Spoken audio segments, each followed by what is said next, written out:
Assalamualaikum, saya sekarang berada dekat Yalah, basically ground floor. Not really ground floor, tapi dalam kawasan hospital, kawasan parking lah. So apa yang saya nak tunjuk dekat sini lah,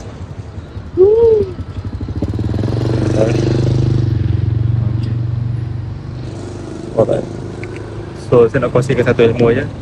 Kenapa kita rasa happy bila kita terdedah kepada matahari ataupun bila kita nampak matahari? Antaranya ialah sebab hormon lah. Bila kita terdedah kepada matahari, badan kita release satu jenis hormon ataupun hasilkan satu jenis hormon yang namanya serotonin.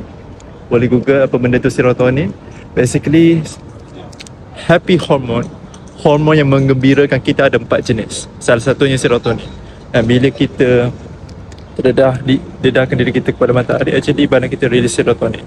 Jadi salah satu cara untuk menghappykan diri sendiri dengan cara yang paling cepat, mudah dan free, natural, dapat vitamin D lagi, dedahkan diri anda kepada cahaya matahari.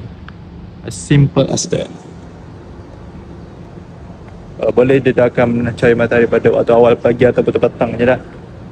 Kalau tengah hari tu tak payahlah, kalau panas tu. Itu saja dari saya, insyaAllah.